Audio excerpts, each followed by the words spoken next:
Hey guys, it's Barra and welcome back to my channel. Recently I thought to myself, I'm now 24, there are a lot of PlayStation games that have been released since I've been alive. Some I may not have even played because of the bad reviews they got. But seeing as critic and user reviews on Metacritic can often differ drastically, I thought I'd see for myself if these games have gotten a fair shake. In this video, I'll be analysing the worst rated game from every year between 2000, the year I was born, and 2024. At the end, we're going to see if there's any that's perhaps been unjustly critically panned, and thus any I'd recommend. First and foremost though, let's establish the ground rules. 1. It must be a PlayStation game. 2. The review must be for the PlayStation version of that game, simply because performance on different hardware can affect the score, and I'll be playing everything on PlayStation. 3. Based on the critic, not the user score on Metacritic. 4. It must have more than 7 critic scores to show up on the list, and that's the only way we can give the reviewers a fair shot at an average. After all, this is to see the validity of some of these reviewers. 5. And finally, it must still be able to be purchased at the time of recording, either digitally or physically. Alrighty now. Before we get into it, make sure you like, comment, share, and subscribe. Without further ado, let's go. 2000. HBO Boxing. As a casual boxing fan, I can get behind this. Graphics are dreadful, but I'd always been an advocate that graphics aren't everything. You have a selection of a fair amount of fighters, but I decided to start a career mode in the game. But I just couldn't seem to win, even against amateurs, so you know what they say. If at first you don't succeed, give up. And that's certainly what I did with this game, not enticing me to stay in any way, shape or form with its gameplay. 2001. Kiss Pinball. Pinball can be very fun. Nothing beats Space Cadet Pinball after all, so let's see if this is anywhere near that level. Only having 2 table options and no progression despite the great aesthetics and decent music seriously limit how long you'll be playing this game for. Not to mention the gameplay is too fast to keep up with. May have been slightly better if it was slower or the camera wasn't following the ball. This camera angle has its issues because you struggle to figure out when to hit it and where it's gonna land. If you think of an actual pinball table, you can at all times see the whole thing. With this game simulating an accurate speed, it needs to match it in other departments so it doesn't feel unbalanced, but in that it fails. Overall, I say bring back Space Cadet Pinball. 2002. Gravity Games Bike. Oh boy, this one sucks. Oh, okay, just gonna stop midway through your opening cutscene then? Sure, why not? It was released in the era of Tony Hawk being highly prominent, so it feels a lot like those Pro Skater games. Plays a bit weird, and I know it was released after, but I had a lot more fun riding the bike in Bully than this load of shite. And that's with this game being dedicated to riding and doing tricks on a bike. Throughout the maps there are collectibles to collect, tricks to do, and this game to stop playing. 2003. Dragon Ball Z Ultimate Battle 22. As a person who loves this franchise and has played many of the games that have been released for it, from the Budokai and Budokai Tenkaichi trilogies to the more recent Fighters and Kakarot, this game has made me go, Brother, There are other games in this video where I'm not as attached to the franchise, so I may not give such a visceral reaction to it, but Ultimate Battle 22 should not exist. It's essentially a 2D arcade fighting game with 22 characters to select from the Dragon Ball Z roster, or 27 if the cheats are used, although they do seem to butcher a lot of their names and I can't for the life of me figure out why. Super Buu is spelt with an OU, while Majin Buu is spelt with a double O. Android 16 is C16, Gotenks is Gotrunks, Raccoon is Leakum. And excluding those typos, there's also no story here, no voice acting, not even text speech, or a pre-battle cinematic. Honestly, even if you're a fan, I'd skip this one. 2004. Trigger Man. Trigger Man's a third-person shooter with a decent level of challenge. While the story's nothing to write home about and there's no voice acting, it does a substantial job of moving the game forward by telling the story through comic book style text format. It's the first of these games to have any sort of story, which does make it more playable than the previous ones. The player is a no-named protagonist who's a mob boss, Don Coladengelo's personal assassin. When the Don gets intel that the Montegano family will be coming after him for the murder of Don Montegano's only son, the Triggerman is tasked with ending the conflict between the mob families. 2005. Charlie and the Chocolate Factory. Charlie and the Chocolate Factory is the first of these games that I've actually somewhat enjoyed. It was released on the same exact day as the theatrical release of the film. You go through the story of Charlie finding that $10 bill that gets him that Wonka chocolate bar, that gets him that golden ticket inside, that gets him a tour of the Wonka's weird and wonderful factory. While most of the actors reprise their roles, star of the show Johnny Depp, Mr. Wonka himself, didn't, assumedly due to the cost to get him on. But James Arnold Taylor does do a fairly decent job in his place in my opinion. Being the first of these games to have voice acting does push it forward in terms of quality. Plays like you'd imagine, to be honest, a third-person action adventure platformer. They spice up the gameplay at points to try to keep things fresh, but ultimately it can still become slightly mundane. 2006, Mobile Suit Gundam, Crossfire. I don't know much, if anything, about the Gundam universe, I'm not gonna lie. But essentially you play as mechs with different weapons and a fun, albeit stiff, combat system as you go through the missions during the 1-year war, UC 0079. While the gameplay can be great, the stiffness was too much for me to bear and I really couldn't get too far with this one as a result. 2007, Fantastic Four Rise of the Silver Surfer. Rise of the Silver Surfer is a game based on the film of the same name. That duology of Fantastic Four films themselves aren't looked at with the greatest fondness from the public, but personally speaking, I grew up with them and I see Chris Evans more as the Human Torch than Captain America as a result, to be honest. Having said that, none of the original cast are involved with the game, however. In the game, you play through the story of the film as the awesome foursome fight off some legendary Marvel foes, some of which don't even make an appearance in the film, including the likes of Super Skrull and Red Ghost. As you're doing so, you can switch characters on the fly as you wish, allowing you to truly feel like a team, especially with each of the characters' unique abilities being utilized in different ways to progress the game. It's not like you're made to select a character before a level and you have to stick with it to the end. No. If you want to smash some enemies to bits as the thing for a bit, you can. Get bored of it? Why not become the Human Torch and burn them into a scorching blaze? 2008, Vampire Rain Altered Species. Altered Species is the PS3 port of the 2007 game Vampire Rain. Vampire Rain is a stealth game along the lines of a Metal Gear Solid or Splinter Cell, just with vampires lurking about. Those vampires are responsible for several disappearances. Therefore,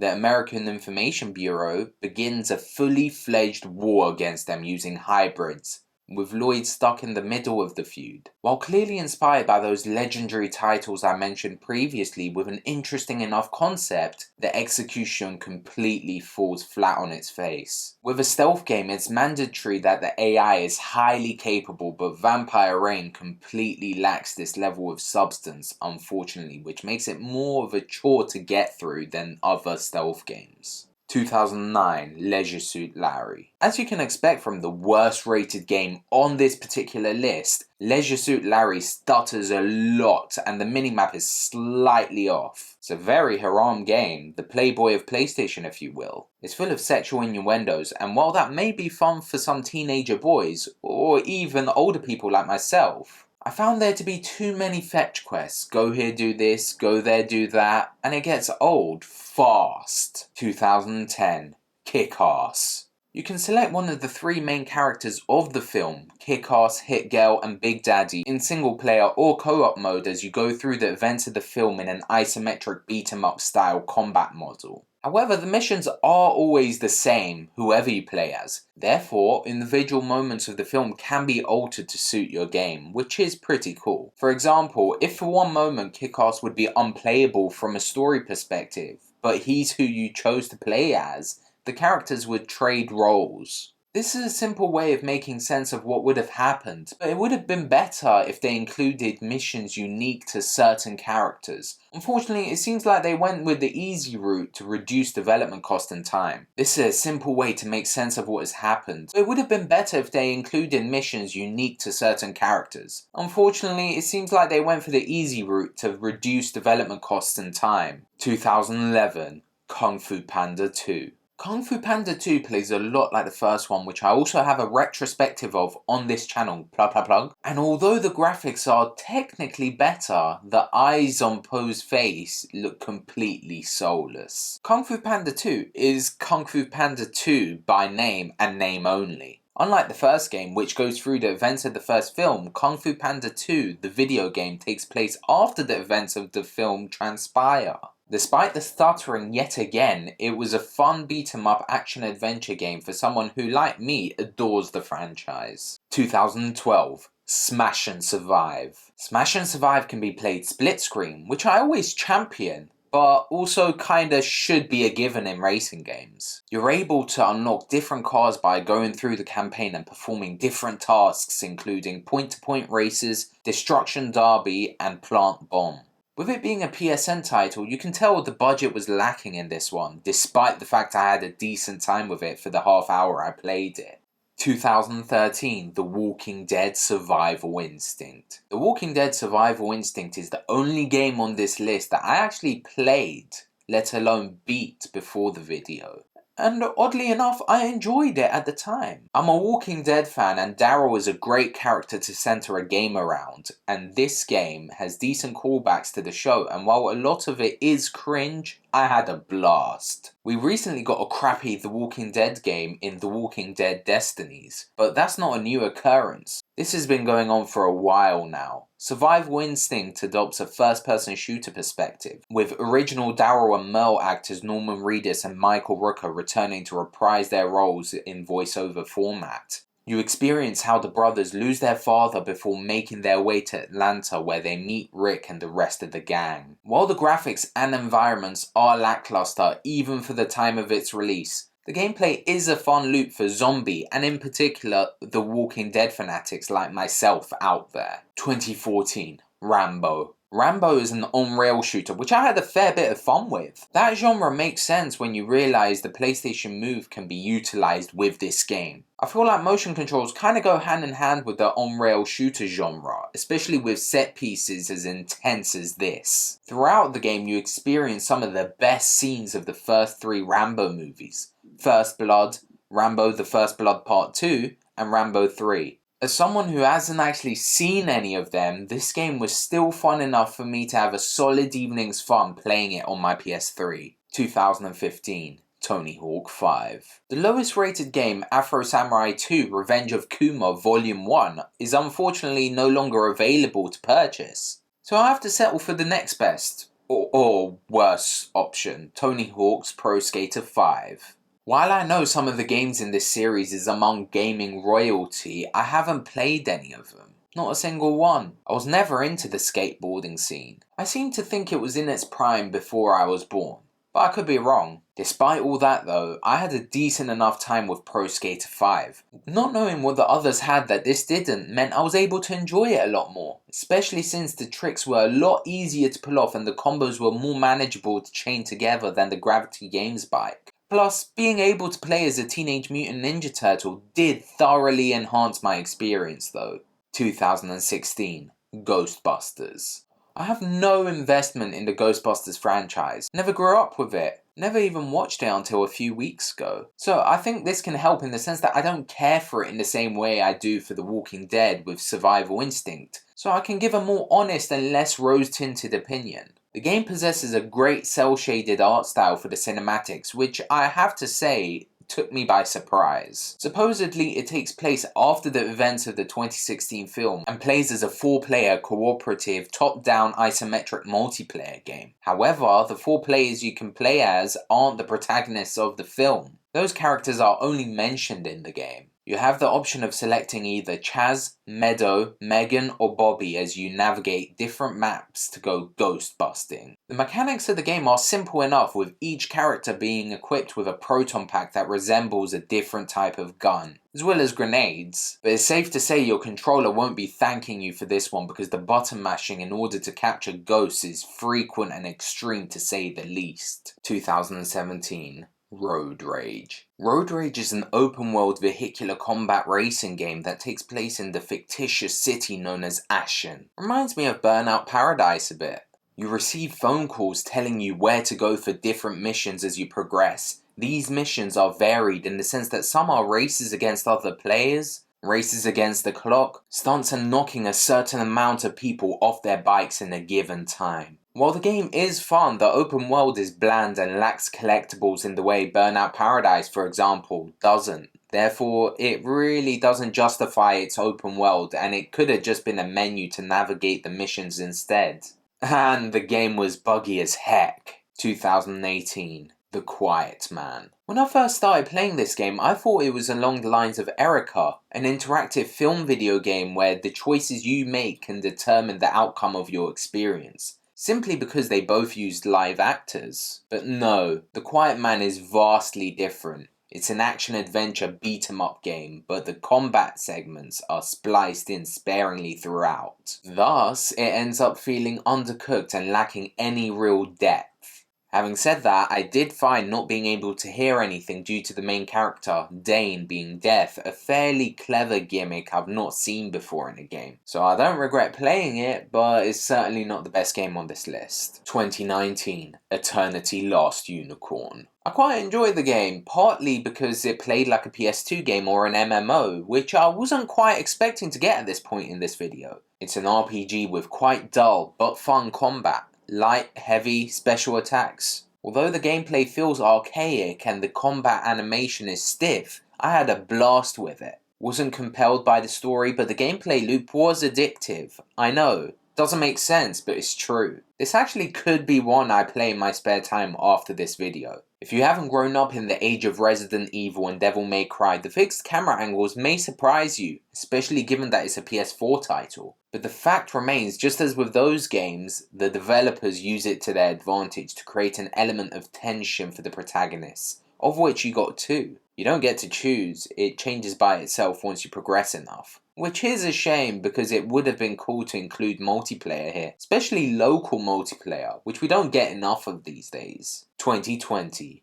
Dawn of Fear. Clearly inspired by the original Resident Evil game with Spencer Mansion and fixed camera angles, Dawn of Fear is good fun for those who want a fresh survival horror experience in the old style of Capcom's legendary franchise. The puzzles aren't overly difficult and the enemy designs are creatively nasty. Reviews at the time of its release seem to have suggested that the game was broken, but I can safely say that I had a solid enough time with no bugs or glitches. 2021. Werewolf the Apocalypse Earthblood. There aren't many games out there that allow you to unleash yourself on other people as a werewolf, ripping and tearing human limbs apart, so Earthblood does scratch an itch not many scratch. The action role-playing game is based off a tabletop game of the same name and allows you to follow the story of Kahal, a werewolf eco-terrorist. After his wife is killed in an attempt to expose an oil subsidiary, Endron, Kahal leaves the pack in shame, having killed a friend in a fit of rage. He works as a freelancer now and is hell-bent on exposing Endron. Honestly, while nothing groundbreaking, I found there to be some fairly emotional moments throughout the story. Even though the character models and gameplay feel more like a PS3 game and certain segments can feel repetitive, I can't say I didn't enjoy myself. Each of the three forms Kahal can shapeshift into can be useful. Obviously no one's going to suspect you're a werewolf as a human. Your wolf form can allow you to crawl into vents or sneak up to enemies more effectively, while your werewolf form when you give into your rage is truly something else. 2022. The support of Babylon's Falls' servers ceased in 23rd of February 2023, less than a year after the game's release, so LEGO Brawls it is. While nowhere near the level of some of the licensed LEGO games such as Harry Potter, Star Wars, Pirates of the Caribbean and Indiana Jones, this was a cool concept. You make and customize your very own LEGO character and fight using them Super Smash Bros. Style. I had a fun time with it, although it got stale very quickly. 2023, Lord of the Rings Gollum. Lord of the Rings Gollum is based off the books, not the movies. They make that clear very early on. Taking place between the events of The Hobbit and the Fellowship of the Ring, you play as the titular character Gollum as you journey through different locations to find Bilbo Baggins and retrieve your precious. It's a 3D platformer with, as you can imagine, stealthy elements baked on. There are fun moments where you can decide whether to side with Gollum or Sméagol and are made to convince the other as to why your decision is the correct one, which can lead to fun dialogue between the two. However, it doesn't excuse the repetitive nature of the gameplay loop that makes the 13-hour runtime feel more like a 1300-hour runtime. While I enjoyed the story a fair bit, I wouldn't even recommend this to the most diehard of Lord of the Rings fans out there. Just do yourself a favour and get Shadow of Mordor instead. And finally, the worst rated game of 2024, Jujutsu Kaisen Cursed Clash. Based off of the anime of the same name, Jujutsu Kaisen is an action arena fighter, similar to Dragon Ball Sparking Zero that was also released this year, although it didn't get as rave reviews. Even though I'm not as familiar with the anime as I am with Dragon Ball, I can't see why it got such negative reviews. As well as being able to take it online, the game adapts the first season of the show and the Jujutsu Kaisen Zero movie as series protagonist Yuji Totodori faces off against the curse to save the world. While the roster only has 16 characters in the base game, which pales in comparison to the mammoth size of the Sparking Zero roster, the game is first and foremost fun to play. Doesn't feel like there's much depth to it. You've got base attacks, combos, range attacks, and flashy specials, both on one's own or joint attacks when fighting with someone else. While most of these games are indeed a dumpster fire, there are a few that I did enjoy my time with. At the end of the day, it depends on the person and whether they like a franchise or genre, because that would perhaps enable them to give a little bit more leniency to the game itself. For example, as someone who appreciates the film, Rise of the Silver Surfer wasn't too bad. As a lover of RPGs, I had a great time with Eternity Last Unicorn. As a fan of action-adventure games who wishes there were more werewolf games, Werewolf the Apocalypse was certainly fun, and someone who misses the original style of Resident Evil, I had a real nostalgia trip with Dawn of Fear. I'd say try ones that take your curiosity and make your own judgment on them. Don't let others necessarily dictate what you play and what your opinion is without trying it yourself. Thanks so much for watching. Drop a like if you enjoyed the video, comment your thoughts and subscribe for more retrospectives and video essays from me. See ya!